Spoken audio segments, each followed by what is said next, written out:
Josette Komeza Usenge. Mathilde Muhongerwa. Marie Goretti Mukunde. Dative Bavyeyaki. Muhirekazi Verediane. Ndakwinginga nguhenda henda ngutarihira ndeba narira nawe iyi mbyino igasiba ariyo ubukwe bwawe Kayitesi mwana wanjye mbabarira rwose narira nawe Kayireja ho yicaye jabiro kwa jamba kaduseka agatemba Kayitesi mwana wanjye.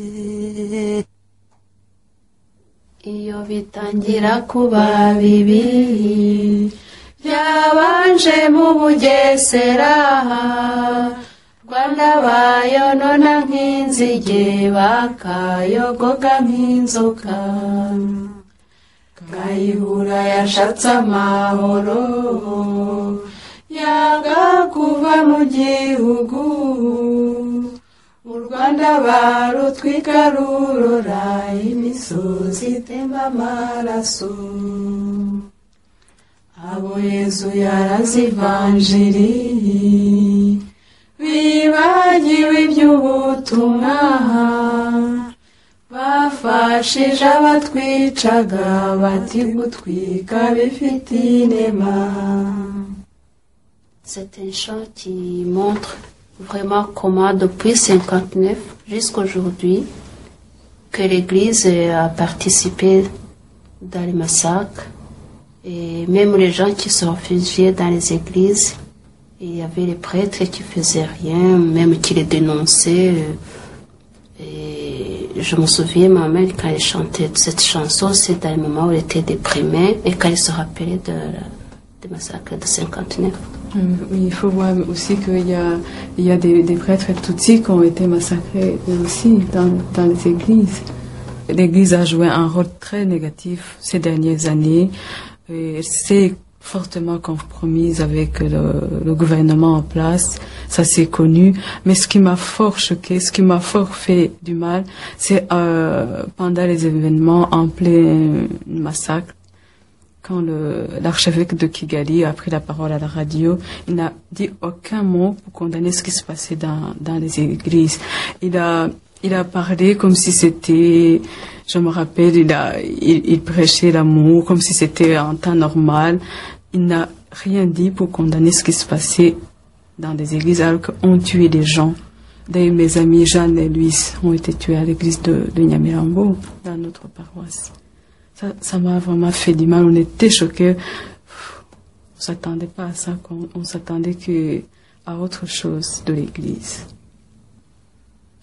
Il y avait une sorte d'apartheid entre les deux communautés pratiquées grâce à un système de quotas. Les Tutsis représentaient 15%, 80% pour les Hutus et une petite pourcentage pour les Twa.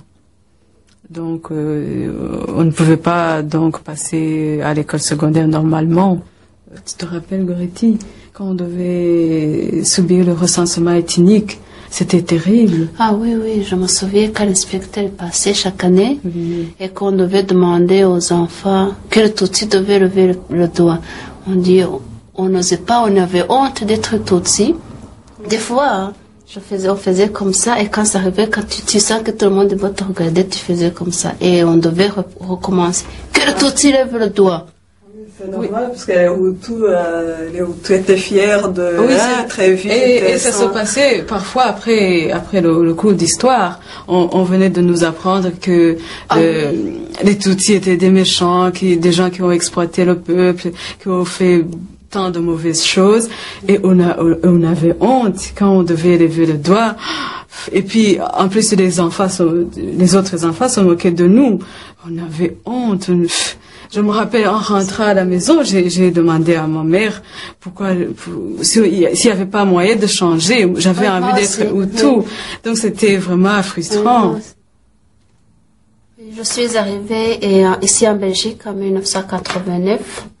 Je poursuivais les études de programmation. Donc, et jusqu'à fin 90, j'ai rencontré mon mari.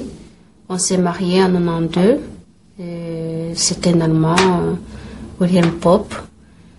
Et en 94, on a une petite fille le 13 janvier 94. Le 5 mars 94, et mon frère m'avait écrit une lettre. Il dit très très chère unique sœur. D'abord il dit mes félicitations, comment tu vas, ça fait longtemps. Et nous aussi, ça a l'air d'aller. Sauf qu'on vit des moments très très difficiles que je n'ai jamais vus dans ma vie. Et qu'on a envie que ça s'achève, on commence à en avoir marre. Que ceux qui doivent mourir, non, ceux qui doivent mourir n'échapperont pas. Ceux qui doivent survivre, survivront. Et nous qui doivent mourir, on n'échappera pas. Eh bien, tu sais que nous sommes des habitués de la mort. On n'a plus peur. On attend.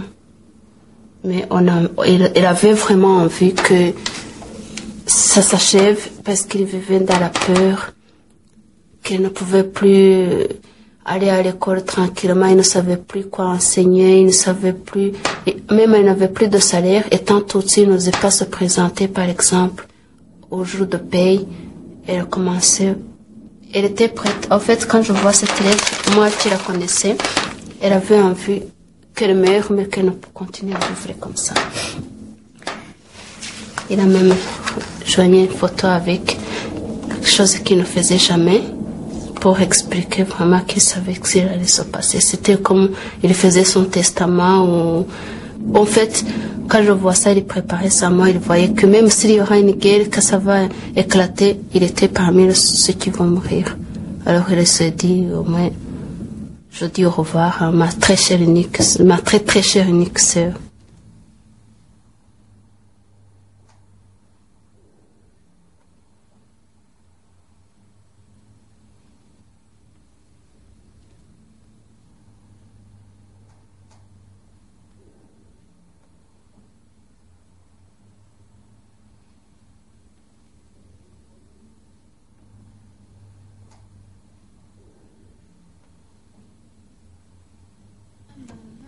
Donc, ma fille ne connaîtra pas ni tante, ni oncle, ni grand-père, ni cousin, ni cousine. Elle n'a plus rien de mon côté, du côté du Rwanda.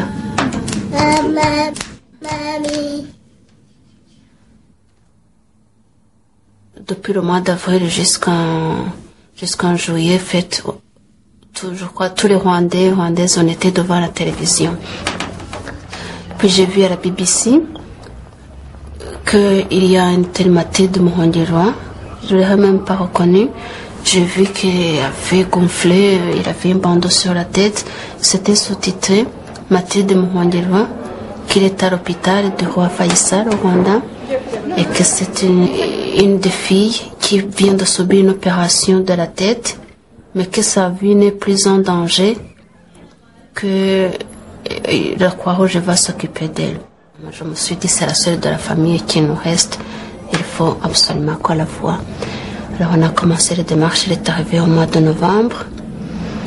Et on a resté ici ensemble pendant 5 ou 6 mois.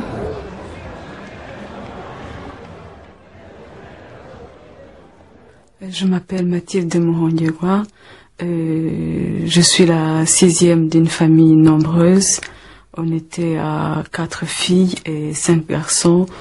Ma famille habitait au Rwanda, précisément à Kigali, la capitale. Et mes 3 sœurs étaient à l'étranger à l'époque. J'ai pas voulu quitter mes parents. J'ai pas voulu quitter le pays parce que, enfin, toutes les filles étaient déjà parties. Alors moi, je me suis sentie un peu responsable vis-à-vis des parents. J'ai pas voulu les quitter. Et puis en plus, je voulais pas rater le changement au pays. Le changement était si proche, alors j'ai voulu tout voir, quoi. Alors à la fin, j'ai tout vu. Et ça commençait à se détériorer. On commençait à nous méfier les uns les autres, donc les Hutus là, les Tutsis là. Je me rappelle, c'était le matin quand on a annoncé le matin du 7 avril, quand on a annoncé la mort du président à la radio. Et on était là, on ne savait pas si on devait rire ou pleurer. On ne savait pas quoi faire, puisqu'on savait en quelque sorte ce qui nous attendait. Lui, il était parti, mais son armée, les miliciens étaient toujours là, et on attendait, quoi.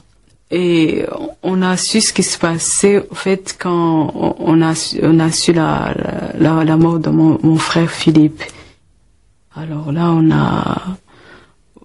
on a compris ce qui nous attendait. On a compris que donc même les gens simples, donc qu'on était en train d'éliminer les Tutsis, quoi. Quand on a parlé de mon petit frère à la radio Mille Collines, donc ils ont annoncé une liste des jeunes soi-disant complices du FPR à ne pas rater. Alors là, ils ont commencé la chasse à mon petit frère. Et alors, le 18 mai, 4 jours après, ils sont revenus à achever leur travail, comme ils disaient. Mais ils ont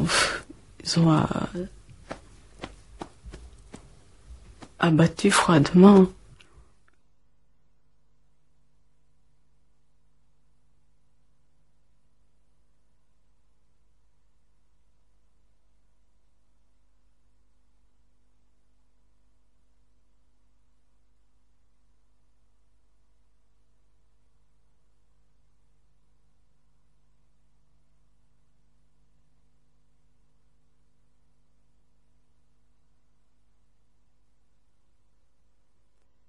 L'attitude de la communauté internationale vis-à-vis à nous est vraiment inqualifiable. Je me rappelle quand les casques bleus passaient dans le quartier pour évacuer les Blancs, les Français, les Belges, donc les Européens qui habitaient notre quartier. Ils pouvaient bien nous prendre. On a supplié. Il y a des enfants couraient après. Mais ils nous laissaient là, ils savaient très bien ce qui nous attendait.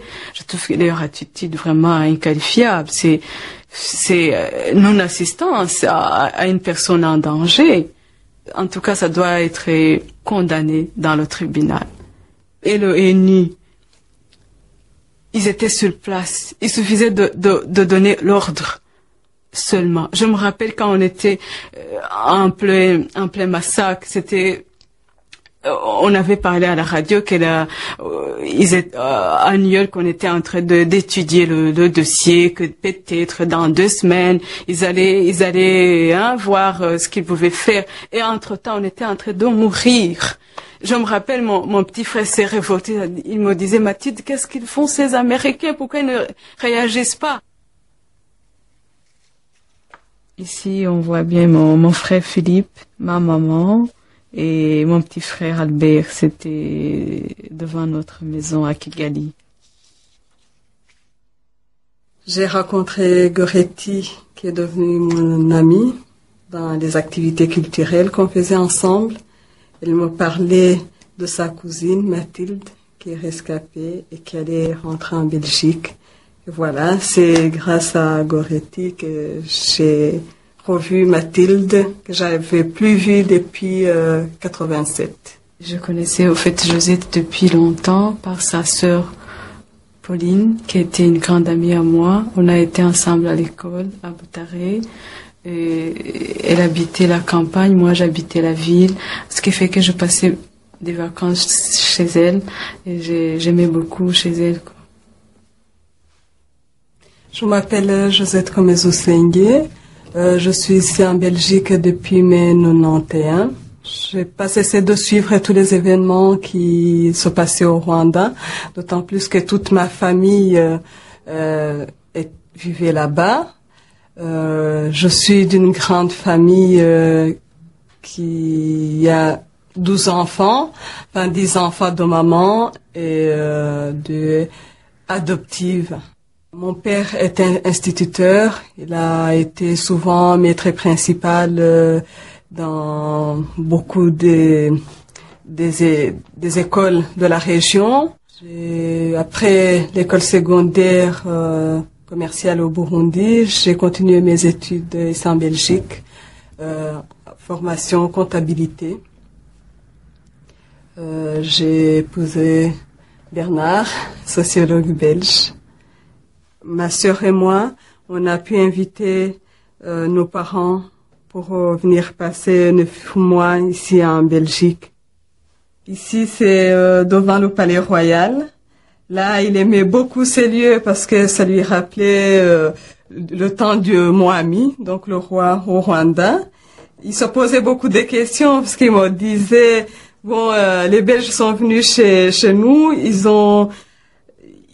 ont aidé les Hutus à prendre le pouvoir, donc parce qu'il disait que la monarchie ça convenait pas au Rwanda, que c'était un seul homme qui s'enrichissait et tout, et il trouvait drôle que quand même ici il y a encore le roi et tous ces beaux bâtiments et tous ces parcs et tout. Ici c'était à l'aéroport quand il repartait. Mon père très triste, ma mère aussi, moi aussi.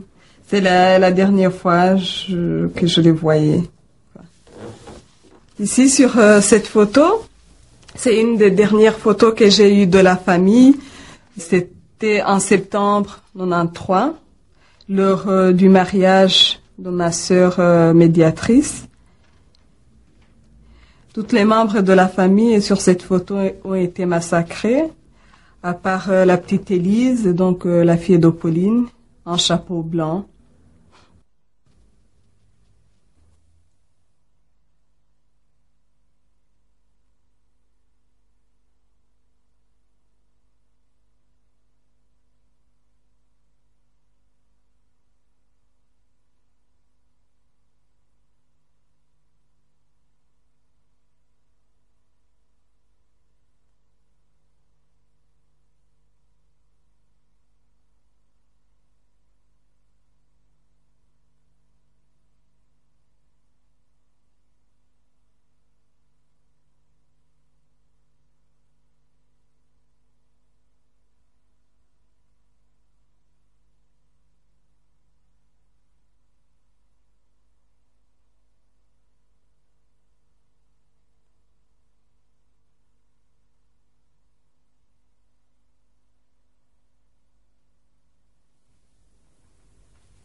Donc c'est la dernière photo où on voit le sourire de papa, de maman,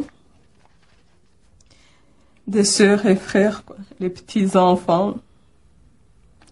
C'est dans le jardin de mes parents ici.